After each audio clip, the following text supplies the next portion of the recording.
벌써 2021년 마지막 주일입니다. 전에는 어렸을 때는 세월이 왜 이렇게 안 가나, 나도 빨리 어른 되고 싶은데 그때 어른들이 야, 너희들 때가 좋은 때다, 지금이 좋을 때다, 이해가 되지 않다가 요즘에 그 말이 참 이해가 되고, 세월이 왜 이렇게 빨리 가는지 그분들의 말씀들이 이제야 깨달아지는 거죠. 철이 들어가는 겁니다. 벌써 마지막 주일로 하나님 앞에 이제 예배하게 되었는데요. 어떤 말씀이 오늘 필요한 말씀일까 생각하던 중에 오늘 이 말씀을 준비하게 되었습니다.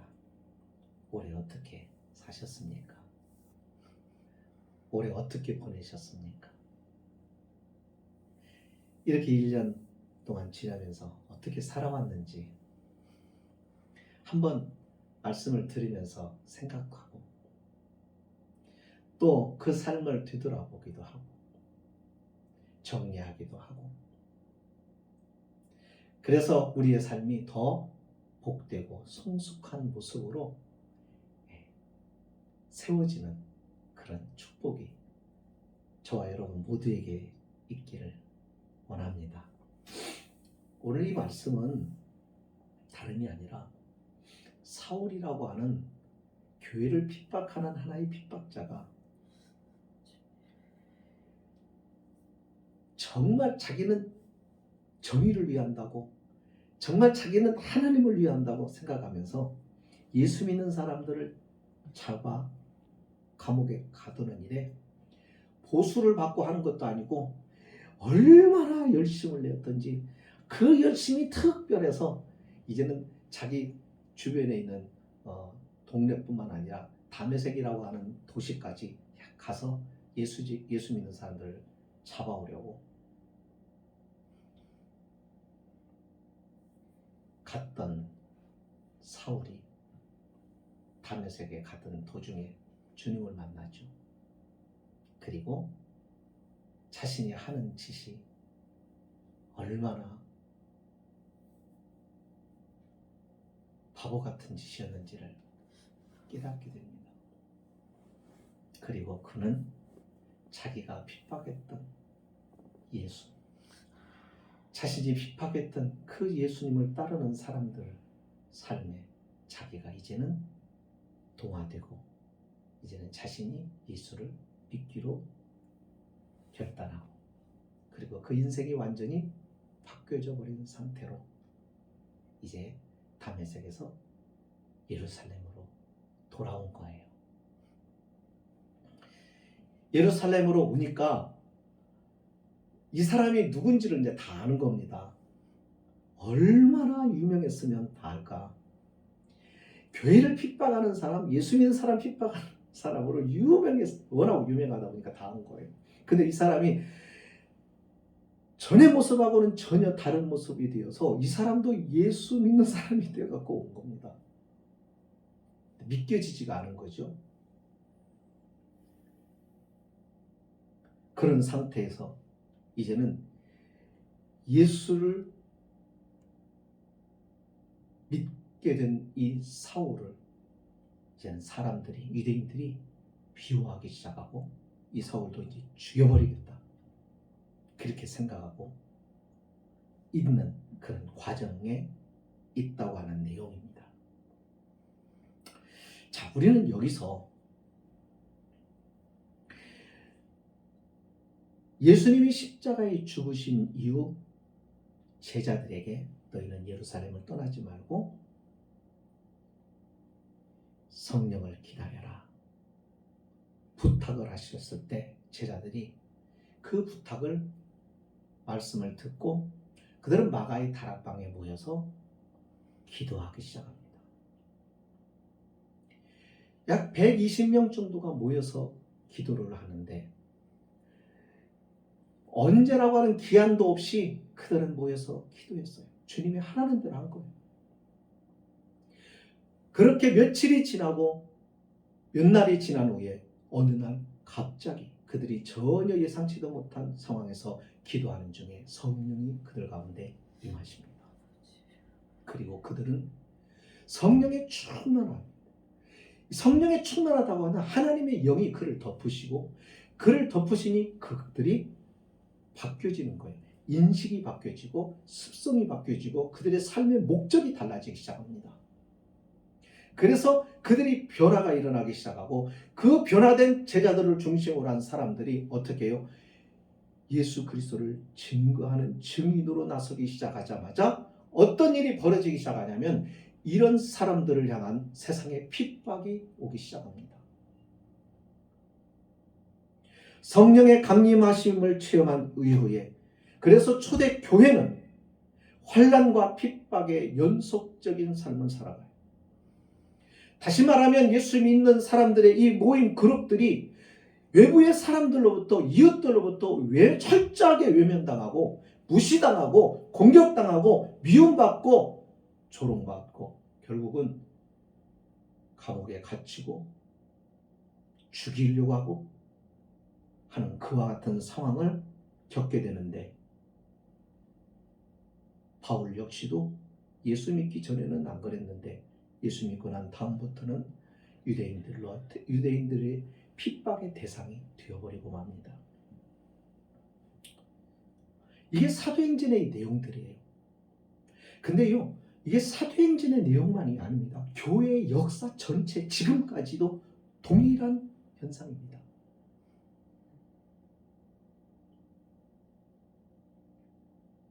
교회사를 보면은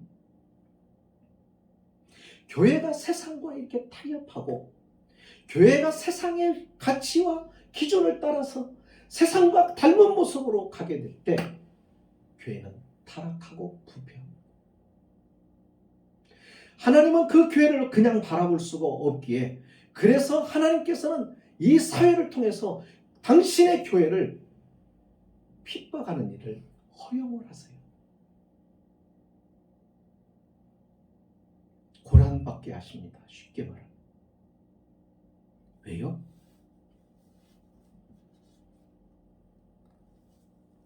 정결하게 하기 위해서, 자신의 교회를 깨끗하게 하기 위해서. 그래서 하나님이 교회들을 바로 세우고 가요. 그러니까 교회사를 보면은 다 그래요. 그러니까 교회는 핍박 속에서 성장을 합니다. 교회는 핍박 속에서 순결해집니다. 신앙이 그런 거예요. 그러니까 이런 정황으로 보면 신앙생활이라고 하는 것은 형통한 삶을 이루려는 것이라고 말할 수 있다 없다? 없다. 여러분, 믿음생활은 형통한 삶을 이루기 위해서 하는 것이 아닙니다. 그런데요, 이게 왜곡이 되어버렸어요. 왜 왜곡이 됐냐면, 우리나라가 처음에 복음이 전해질 때 정말로 가난했습니다. 전 세계에서 가장 가난했거든요. 이 가난한 나라에 희망이라고 하는 게 없었어요. 우리 잘 알잖아요. 이씨 조선의 말기를 보면은 알잖아요. 백성들이 꿈을 꿀 수가 없는 거예요. 그냥 노예 근성으로 살아갈 수밖에 없어요. 아예 백성들이 공부를 못하도록 그렇게 만들어버렸어요. 책을 못 읽게 글을 안 가르쳐버렸잖아요. 왜냐하면 이 노예로 부리기가 좋으니까.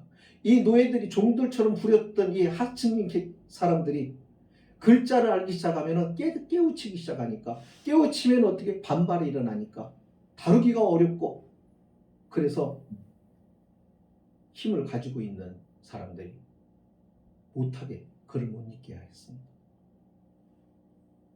그러니까 나라 전체가 가난할 수밖에 없는 거예요. 몇몇 사람만 그냥 잘 살고 다 거지같이 산 거예요. 거기다가 이 나라에 이념적으로 나눠지죠. 일본에서 인권이 유린되죠. 그게 너무나 가난한 거예요. 아유, 다 뺏기고 다 잃어버리고 아무것도 없는 겁니다. 이 땅에 그래서 복음이 들어옵니다. 복음이 들어오면서 의식이 깨어나기 시작하죠. 의식이 깨어난 성도들이 이제 사회활동을 시작합니다. 이 세상을 바꿔야 된다는 생각을 하죠. 그렇게 하면서 점점 이 세상에 인식이 생기고 비전이 생겨나기 시작하는 거죠. 우리가 잘 아는 대로 한국 근현대사를 이렇게 보면은 거기서 주로 이 나라의 개화기 때 가장 많이 활동했던 사람들이 누구예요? 크리스천들이에요. 여러분, 교회가 나선 게 아니라 교회가 사람들에게 말씀을 가르쳐줬고 그 말씀을 통하여 인식이 생기기 시작하는 겁니다. 그러면서 그들이 우리가 사회에서 어떻게 살아가야 할 것인가, 뭘 해야 될 것인가를 깨닫기 시작한 거예요. 교회는 사회운동을 하는 게 아니라 교회는 사람들의 마음속에 하나님의 복음을 심어놓으면 그 사람들이 깨우쳐지고 변화되어서 무엇을 해야 될지를 알게 된다는 겁니다. 그래서 그리스도인들이 이 나라의 개화를 주도하기 시작하는 거예요. 그래서 이 나라가 잘 되어갑니다. 부흥도 일어나죠. 그때 비전이 뭐였냐면 잘 사는 거였어요. 이 가난에서 벗어나는 거였어요. 그러기 위해서는 하나님의 긍휼이 필요하고 하나님의 인도하심과 하나님의 도우심이 필요하다고 메시지를 통해서도 그렇게 설교를 했어요. 그런데 문제는 거기까지만 하는 거예요. 거기까지만. 예수 믿으면 형통하다. 예수 믿으면 잘 산다. 예수 믿으면 복을 받는다. 맞습니다. 틀린 말이 아닙니다. 그것만 가르칠 게 아니라 그 나머지 것도 가르쳐야 된다. 예수 그리스도 안에서 하나님이 주신 복을 가지고 우리는 어떻게 살 것인가? 주를 위하여 어떻게 살아갈 것인가? 하나님이 왜 이 복을 주셨을까? 이 복을 주신 것은 그거에 따른 이유가 있는데 그 이유가 뭐냐면 하나님의 사랑으로 사랑을 베풀고 덕을 세우고 그것을 가지고 우리가 주인 노릇하는 것이 아니라 섬기는 자로 살라고. 그래서 나누고 베풀고 가난한 나라를 돕고 하나와 하나님께서 복을 주시는데 복을 받는 것만 생각했지 이 복으로 인하여 베푸는 것을 생각을 못한 겁니다. 더 나아가서 이 축복이 우리가 하나님 앞에 바로 서지 못하면 오히려 독이 되는 것을 몰랐던 거예요. 온통 교회나 성도들은 복만을 추구했습니다. 근데 보세요. 성경에서 어디도 하나님의 물질적인 축복, 네, 하나님의 복이지만 이것이 곧 형통함이 곧 성공이라고 하는 등식으로 성경은 말한 적이 없습니다. 이거는 우리들이 만든 거예요. 신앙생활의 성공을 형통으로 보는 경향이 지금 많잖아요. 그렇지 않습니까? 기독교 신앙을 보십시다. 신앙은 난관, 절망, 그리고 실패를 통해서 신앙생활의 성공을 이루어냈습니다. 왜냐하면요. 이런 것들을 통해서 우리 자신의 한계를 경험해요. 절망을 통해서 나의 한계를 경험합니다. 실패를 통해서 나의 한계를 깨닫습니다. 그리고 그 한계를 통해서 하나님을 바라보게 돼요. 그러니까 우리가 어떠한 일에 난관에 부딪히고 또 절망에 빠지고 실패를 경험하면서 나의 한계 상황을 알게 되고 그리고 거기 자리에서 우리는 하나님의 존재와 그분의 능력을 확인할 수 있게 되는 것입니다.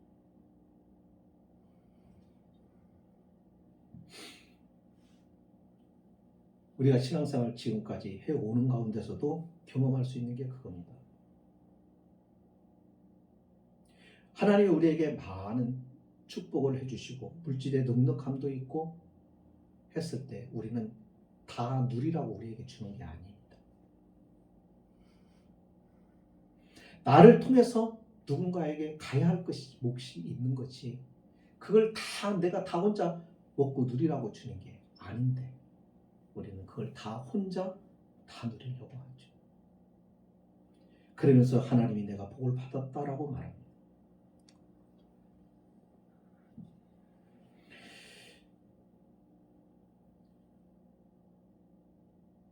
사실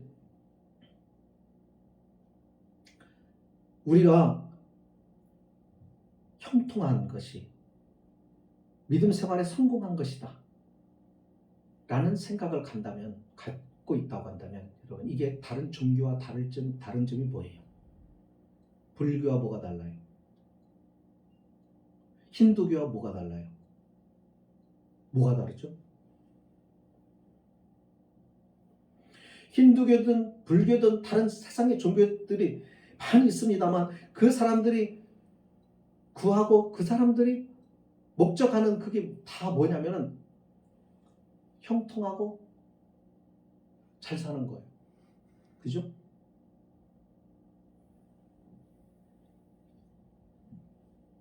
그 다음에 없어요.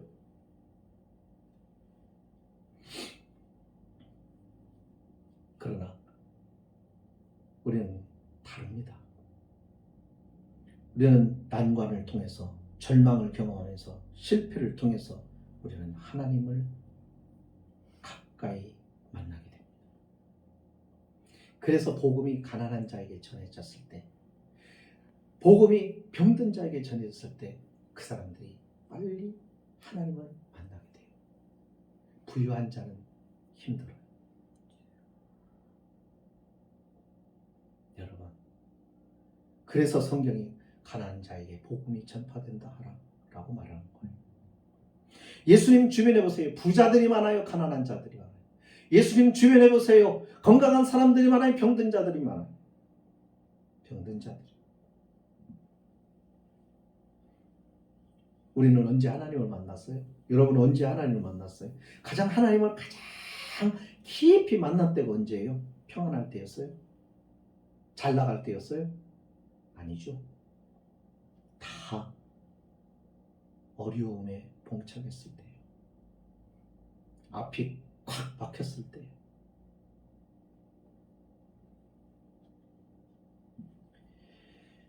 그때 사실 하나님과 가까워져요. 그런데 우리는 할 수 있는 한 고난을 면하게 달라고 기도합니다. 하나님, 고난이 내 인생에 없게 해주세요. 형통함만 있게 해주세요. 편안함만 있게 해주세요. 자, 하나님께서 어떤 사람의 이런 기도는 들어주시지만 어떤 사람의 이런 기도는 동일한 기도를 안 들어주십니다. 만약에 여러분들 가운데 믿음 생활을 이제 막 시작해서 신앙이 어린 사람이 있습니다. 하나님을 잘 몰라요. 그 사람에게 문제가 있어요. 아픔이 있어요. 힘겨움이 있어요. 그래서 하나님 앞에 하나님 이렇게 해주세요. 이거 좀 도와주세요. 하나님 염려의 문제 해결해 주세요. 그러면 하나님께서 그에게 도와주세요. 왜요? 그래야 이 사람이 이걸 통해서 하나님이 계신 것을 확인할 수 있으니까. 그러나 제가 기도하면 어떨까? 하나님이 안 들으실 수도 있어요. 네가 형통하면, 평안해지면 너 부패할 수 있고 너 타락할 수 있고. 여러분, 하나님은 진실한 인격적인 하나님이십니다. 그리고 하나님은 나보다도 나를 얼마나 잘 아시는지 모릅니다. 내가 언젠가 그런 생각을 한 적이 있었어요. 하나님 내게 왜 많은 물질을 안 주셨을까? 우리 가정에 하나님이 왜 물질의 축복을 안 주셨을까? 네, 동생들하고 한번 그렇게 얘기한 적이 있어요. 그렇게 생각하면서 이제 이렇게 어느 시점 이게 지났는데 그 이유를 알았어요. 두 가지더라고요. 우리가 물질의 축복에 대해서 기도를 안 했어요. 왜냐하면 물질의 축복에 대해서 그렇게 필요성을 어떻게 보면 못 누렸어요. 부자는 아니었지만 그러나 어렵고 힘들게 살지는 않았던 것 같아요. 그래서 물질에 대한 그 갈망이 있어서 하나님께 달라고 기도한 적이 없었기 때문이에요. 또 하나는 하나님이 내게 물질을 왜 안 주실까? 내가 많은 돈을 있고 재력이 있으면 저 목회 안 했을 것 같아. 저 여행 참 좋아하거든.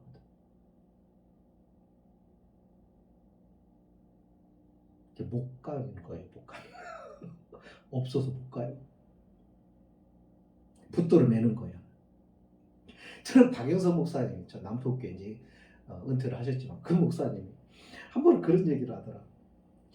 왜 하나님이 자기를 목사를 시켰는지 자기는 안 돼. 이게 뭐냐면은 주일날 안 지키고 뺑글뺑글 돌아다닐 것 같다라는 거예요. 그러니까 하나님이 너 평생 하나님을 섬기고 살아라. 그래서 자기를 목사를 시켜서 자신은 어디도 주일날 아무 데도 못 가고 하나님 앞에 예배를 온전히 드려야 되는 자리에 있다고 하면서 그래 농담삼아 우스갯소리로 한 거지만은 뼈 있는 말입니다. 잘 보세요.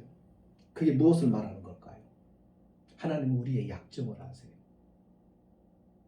그래서 그 약점이 우리에게 영적으로 해가 되고 우리가 멸망의 길로 갈 수 있을 것 같으면 하나님이 그 약점을 통해서 우리로 하여금 생명의 길로 갈 수 있도록 우리를 붙들어 내주는 하나님의 자비와 은혜가 있다는 거죠.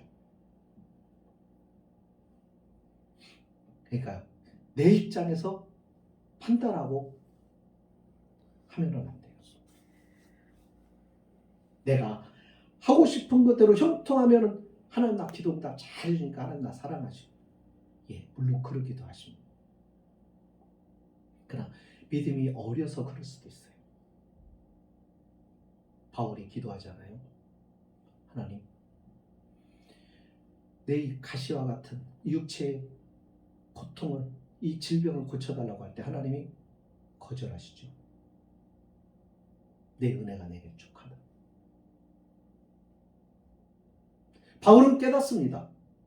왜 하나님이 그렇게 하지 않으셨는지. 그러니까 응답이라고 하는 게 내가 원하는 대로 이루어지는 것이 다 응답이 아닌 거예요. 바울은 거절당하는 이유를 깨달은 거예요. 하나님이 그 이유를 가르쳐 주셨어요. 내가 약한 곳에서 강함이 있구나. 내가 약하니까 하나님을 찾는구나. 내가 병이 드니까 하나님을 의지하고 붙드는 끈이 되는구나. 이것을 아는 거예요. 그러니까 바울은 그걸 깨달았어요. 하나님 나를 사랑하셔서 내게 이 사단의 가시를 남겨두었구나. 저는 요즘에 개척교회 목사를 하면서 그걸 참 많이 깨달아요. 전에는 개척교회 목사의 형편을 몰랐어요. 모르죠. 그냥 피상적으로만 알았겠죠. 근데 요즘에는요. 그때는 그렇게 생각해요. 안 됐다. 참 힘들겠다. 어쩌다 그렇게. 제가 미국에 있을 때 이제 기도하면서 하나님이 기도하는데 사역지를 놓고 막 기도하는데 제게 기도 중에 이런 질문을 딱 던지신 거예요. 너 나 위해서 울어본 적 있냐? 너 목사라고 하고 사역을 한다고 하는데 너 나 때문에 힘들고 너 나 때문에 정말 힘들어서 울어본 적 있냐고. 그런 질문이 딱 던지는데 아무리 생각해봐도 내가 억울하고 내가 힘들어서 울어본 적은 있어도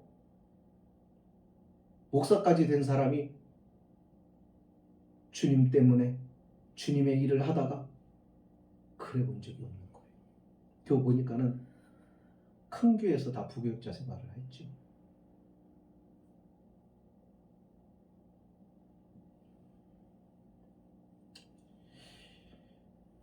우리는 고난에 면하게 달라고 기도는 잘합니다.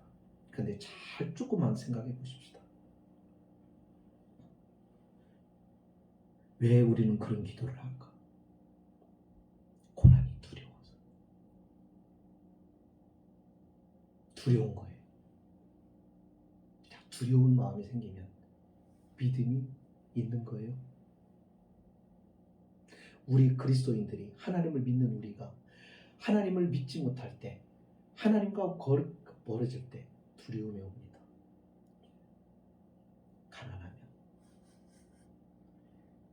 내가 어려운 일이 생기면 무서운 거예요. 하나님을 잊어버린 거죠.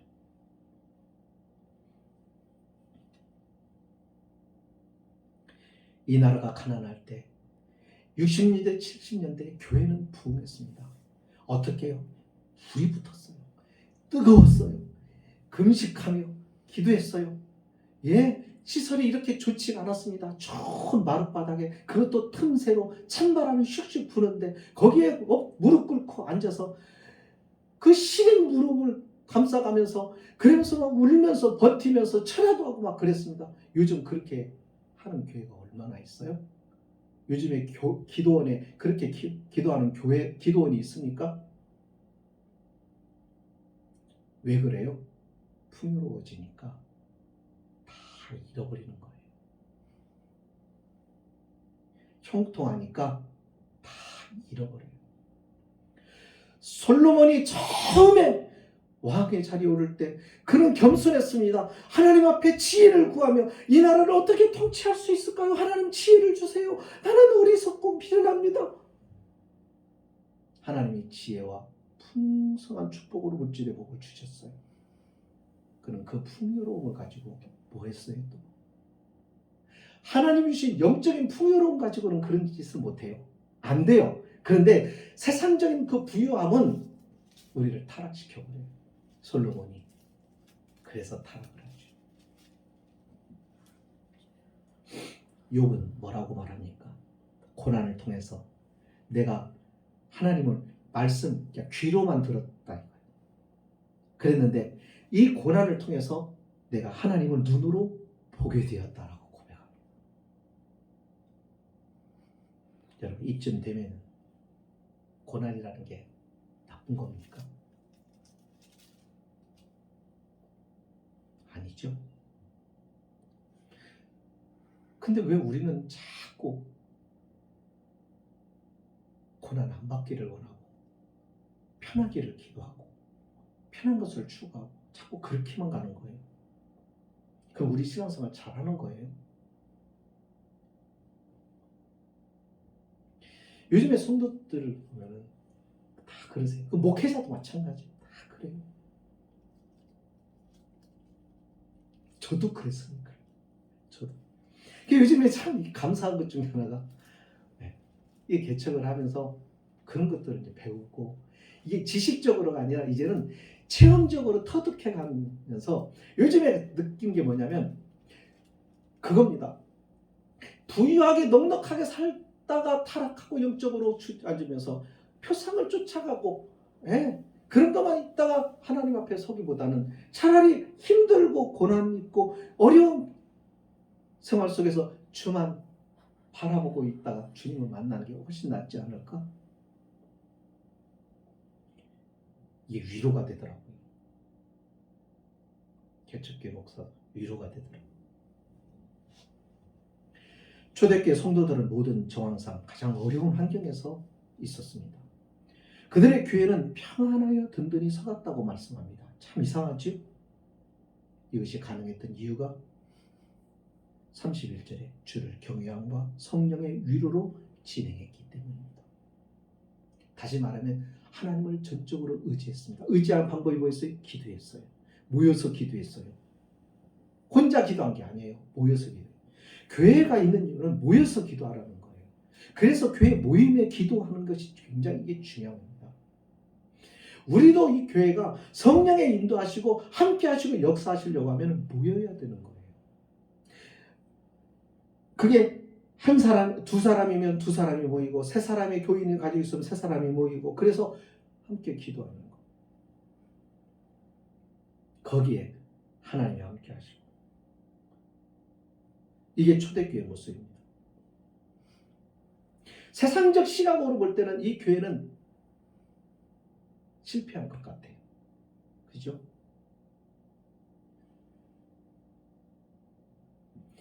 세상적인 기준으로 볼 때는 교회가 약한 것 같아요. 근데 실패가 아니고 약한 것도 아닙니다. 교회는 핍박을 두려워하면 안 됩니다. 성도는 핍박을 두려워하면 안 됩니다. 오늘 우리의 믿음을 보시면 너무 두려움이 많아요. 눈치를 많이 봐요. 세상의 눈치를 많이 보고 사회적 눈치를 많이 보고 그렇게 눈치 보다가 믿음을 다 잃어버려요.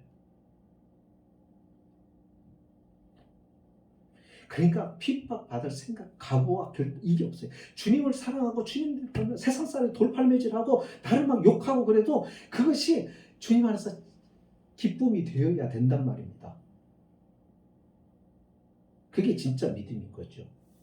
제가 초등학교 때 2학년 때인가 1학년 때인가 반장을 하면서 선생님한테 뒤지게 혼난 적이 있어요.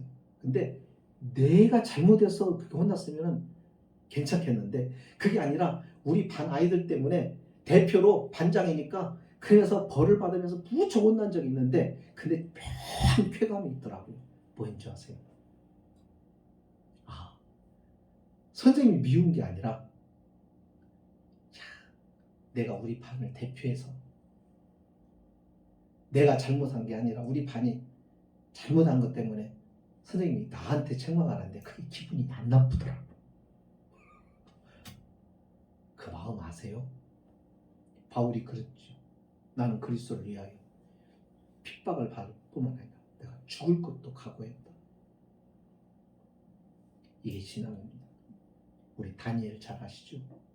다니엘이 9장에서 이런 기도를 합니다. 그 기도의 내용 중에 다 소개할 수는 없지만 이거예요. 다리오 왕 원년에 그가 기도하면서다가 깨달은 게 뭐였냐면 그 기도 속에 이 고백이 나와요. 우리나라가 이와 같이 힘들어서 지금 바벨론에게 포로로 붙잡혀간 이것들이 예레미야 선지서들을 그걸 읽다가 그걸 통해서 발견한 거예요. 이것도 하나님의 섭리 속에 있다고 하는 것을 발견하면서 거기서 위로와 희망을 봅니다. 우리 백성이 이렇게 힘들고 어려운 게 하나님의 섭리 안에 포함되어 있는 거구나. 그겁니다. 우리나라가 일제 36년 박해 안에서 있었던 것이 뭐예요? 그때는 그런 걸 몰랐는데 지금에 와서 보니까 그 핍박을 통해서 우리는 더 강해진 거죠. 더 우리끼리 똘똘 뭉치게 된 거죠. 민족의식을 갖게 된 것이죠. 예. 그러면서 그것 때문에 하나님 앞에 교회는 더 부르짖었고 기도했고 그래서 하나님이 독립을 주시죠. 여러분 일제 앞서서 많은 목사님, 장로님, 성도들이 순교당했습니다. 한국교회는 이 순교 피해서 세워진 거예요. 그래서 한국교회가 쉽게 멸망되지 않아요. 한국교회가 쉽게 무너지지 않아요. 문제는 뭐냐면 껍데기가 너무 많은 거예요. 화려함이 너무 많은 거예요. 안맹이가 적은 거예요. 초대교회 성도들에게 나타난 능력은 다른 것이 아니었습니다. 하나님을 경외하는 게 그게 전부였습니다. 그것 때문에 그들은 환난을 견딥니다. 핍박을 견딥니다. 이겨냅니다.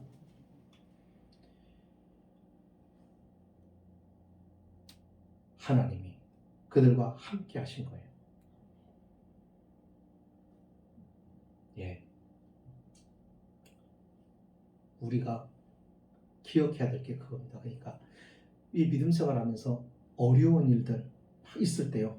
자꾸 너무 세상의 눈치를 안 보셨으면 참 좋겠어요. 그렇다고 막 세상 막 무시하고 하라는 게 아니에요. 지혜로우셔야죠. 예. 세상과 무조건 맞서라는 게 아닙니다. 믿음을 포기하지 말라는 거예요. 다 양보해도 예배는 포기하지 말자는 거예요. 다 이해하고 다 우리가 내어주고 다 빼앗겨도 빼앗기지 말아야 될 것이 있단 말입니다. 그게 신앙의 자존심은 빼앗기지 말고 영적인 가장 중요한 것은 빼앗기면 안 되는 겁니다. 근데 바보같이 다 내줘 버리는 거예요. 왜요? 본질을 몰라요. 그래서 그래요. 무지해서 그러는 거예요. 하나님은 우리를 고난으로 밀어붙입니다. 난관, 절망, 실패의 곳에 때로는 몰아붙이실 때가 있어요. 이유가 있는 거예요. 근데 우리는 자꾸만 어디로 가려고 해요? 예수님이 하라는 대로 안 가요. 너희가 나를 따르려면 자기를 부인하고 자기 십자가를 지켜야 된다. 그리고 좁은 길을 가라. 좁은 문으로 들어가라. 안 들어요. 성경대로 예수님 말씀대로 그렇게 하면 마치 실패할 것 같은 생각을 하는 거죠. 그래서 자꾸 말씀으로부터 하나님으로부터 도망갑니다. 말씀을 마칩니다. 초대교회 성도들은 난관, 절망, 흩어진 죽음의 현실 속에서 하나님과 오히려 더 가까워졌고 하나님의 은혜에 더 깊이 추대되었습니다. 그 결과 수가 많아졌습니다. 이게 진짜 부흥입니다. 무조건 수가 많아서가 부흥이 아닌 거예요. 그 모여있는 사람들이 어떤 사람들이냐, 생명을 다하여 하나님을 사랑하는 사람들이냐 이거예요. 진정한 믿음의 사람들이냐 이거예요. 그게 중요한 거죠. 그래서 바울이 말하는 거죠. 내 능력이 약한 데서 온전해진다. 우리의 한계를 다 경험했을 때 하나님을 바라봅니다. 그리고 내 힘이 아닌 하나님의 능력으로 이겨내가는 것이죠. 이게 하나님의 사람의 모습입니다. 이게 교회의 모습입니다. 그래서 교회는 사라지지 않아요. 주님이 오실 때까지 진정한 교회는 어떠한 핍박 속에서도 남아있습니다. 이 말은 무슨 말이냐면 진실한 믿음의 성도는 어떠한 환경에서도 신앙이 지켜집니다. 이게 진짜라는 거예요. 그러나 그렇지 않은 가짜의 믿음은 사라져버립니다. 핍박 속에 환란 속에서 없어져 버립니다. 하나님은 그렇게 솎아내는 거예요. 코로나를 통해서도 참 믿음과 거짓 믿음, 참 교회와 거짓 교회를 솎아내버리는 거예요. 거기에 참 믿음이 되어야 되고 참 교회가 될 수 있어야 돼요. 이것이 저와 여러분의 이 시대에 하나님의 사람으로 하나님의 교회로 세워지는 겁니다. 예수님이 이렇게 말씀하셨어요. 내 교회는 음부의 권세가 이기지 못한다고 그랬어요. 지난 한 해 힘드신 일 많으셨죠? 어떻게 대처하셨습니까? 어떻게 참아오셨습니까? 어떻게 이겨내셨습니까? 믿음으로 하나님 앞에 더 가까이 가셨습니까? 그렇지 않다고 합니다. 그래서 더 힘들었는지도 모릅니다. 이제는 이 이유를 알았으니 내년에는 더 멋진 모습으로 하나님 앞에 서는 저와 여러분이 되었으면 좋겠습니다. 기도하십니다. 걸어가시는